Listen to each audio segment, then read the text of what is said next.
The downsides of gambling is something our next guest is well familiar with. Joshua Harris is a licensed insolvency trustee at Harris and Partners Incorporated. He says the number of people coming to him with gambling debt is not only growing, but he says his clients are getting younger. He joins us now from Toronto. Good morning to you. Good morning. Thanks for having me. So what did you think about the clip we just heard there? Does the target demographic for sports betting align with some of your clients? Absolutely. I mean, in the past, gambling was directly related to casinos, and it was a very obvious thing.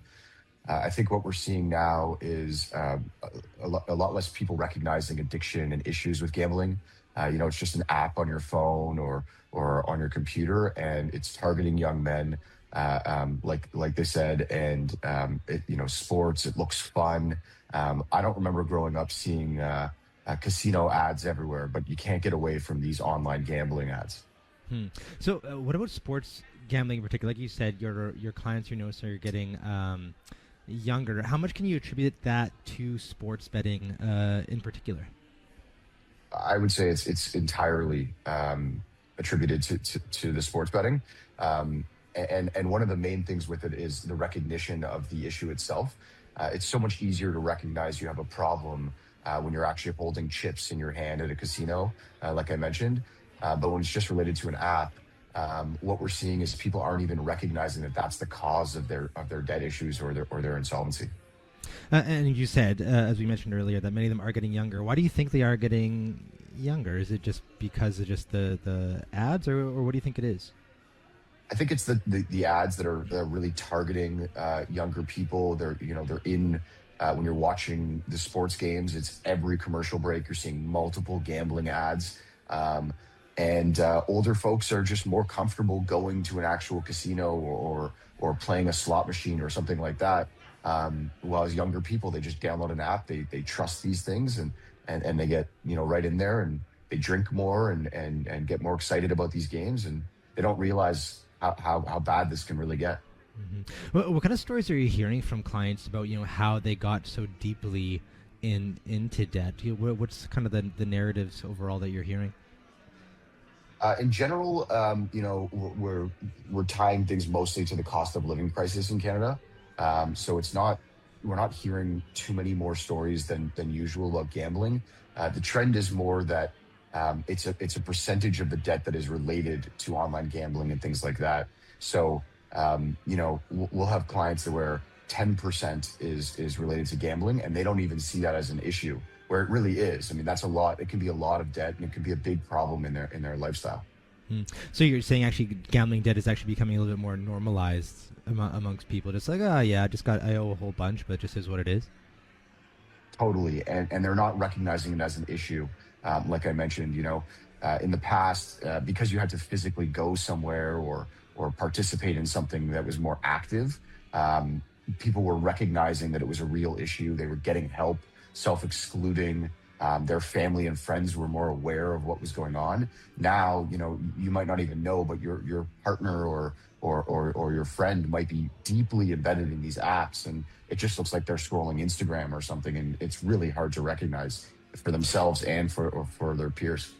I imagine, obviously, your job is to help people with debt. You're not like a emotional counselor, but I imagine, have you noticed when people come to you to talk about these things, are they telling you for the first time that something that maybe their family members might not even know that they've been holding it inside, or how is that? How does that work? Oh yeah, absolutely. I mean, we wear, as licensed insolvency trustees, we wear a lot of hats, and one of them is very much psychological and emotional related, and not just gambling, but all the time we hear things for the first time that are private. And me personally, I like to encourage people to be honest with their family and their friends, because support from your community is more important than anything else.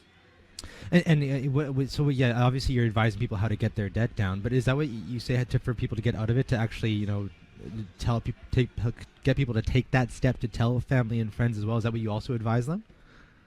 For sure. So there's a couple of steps that are involved, and the insolvency is only a small portion of that. Being honest with themselves, being honest with their peers, friends and family, and of course doing things like self-exclusion, which is much harder on these apps than it was at a casino.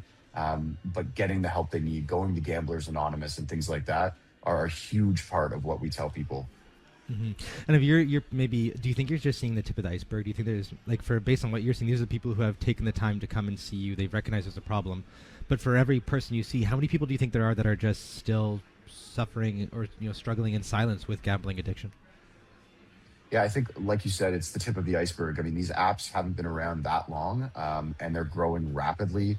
I see amongst my coworkers and my peers, people gambling on things that weren't even able to gamble on before, like elections and weird little sports bets that just weren't available before. And they're encouraging their friends to do it. It's almost like the vaping craze. It's spreading like wildfire. And it does take time for that to come back to us as trustees. Um, just like mass layoffs and things like COVID, we don't see the effects right away in the insolvency industry. There is a delay in time, and you're absolutely right. It's the tip of the iceberg. Hmm. And like you said, so part of the way you measure the severity of this is actually the percentage of their total debt. You said, it's so. What are we talking about? How serious or so is a percentage that what's the mark where you're like, this is pretty serious, the percentage wise? Yeah, for sure. So in a bankruptcy filing, like a traditional bankruptcy, if gambling was the major cause of the reason for filing the insolvency, if there's an addiction there, we actually have to report that to the court, and there is a discharge hearing in front of a judge that gets to decide what the repercussions are. Usually, you have to have applied for Gamblers Anonymous or gotten some sort of help, self-exclusion, and you have to be on the road to recovery to get out of the insolvency. So, sort of that threshold is a little bit subjective, and it does put us in a bit of a hot seat to decide, is this the actual cause? Is this an actual addiction issue?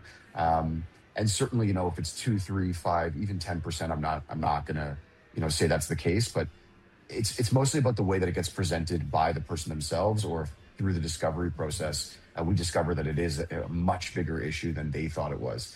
Because, like we talked about before, getting help is not just about the financial part. And we do wear all kinds of hats in the office. And it's kind of maybe hard as a listener to wrap your head around a percentage, but what could that sometimes translate to in terms of amount of money that people owe? What have you heard in terms of the amount? Are we talking about tens of thousands, or like what does that often look like? What can that look like? What's some examples that you've seen?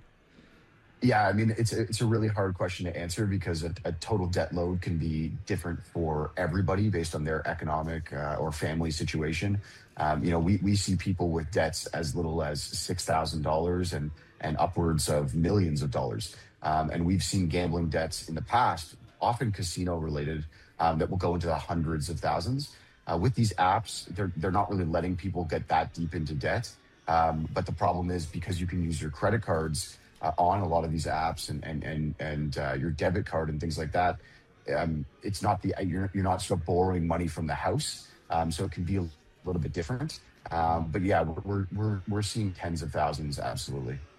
As you mentioned before, this is something a lot of people have been kind of silently suffering. But now, people are starting to talk about it, or we start to notice the repercussions. Do you think this will get worse before it gets better, or do you think now that people are talking about it more, have more conversations, maybe we'll be able to nip this in the bud? I'm hoping we can nip it in the bud. But historically speaking, just like I mentioned, the vaping, call it epidemic. It's really hard to stop things like this. And I know, at the beginning of this conversation, we talked about advertising, and that is the biggest issue. You're not seeing advertising for cigarettes or vaping products and things like that. We need to stop this advertising. We need to make this harder to access, and it's our government that gets to control these things. So I'm hoping we can nip it in the bud, but I don't see that happening anytime soon. If there's someone listening, maybe it started off as they bet $1 or $2 on a game, and then it kind of slowly spiraled, and now maybe that debt looks more like a few $1,000s from gambling. Maybe they haven't told their family. What's your advice to them? Yeah, great question. So there are tons of free resources, and it doesn't have to be a licensed insolvency trustee. If you're not in that much debt, you're more than welcome to call us and we can have a chat. But there are tons of free resources, like Gamblers Anonymous or online forums where you can talk to other people that have been through these issues. And And what's important is to recognize that the house always wins, and you're not going to recover that money.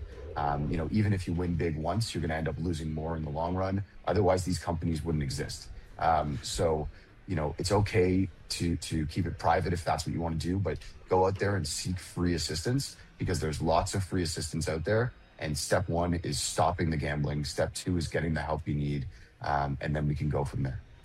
Well, Joshua, thank you for your time and all the best. We'll have to touch base maybe in a year or so just to see how things have changed for you. Thanks so much. Looking forward to it. That's Joshua Harris. He's a partner and licensed insolvency trustee at Harris and Partners Incorporated in Toronto.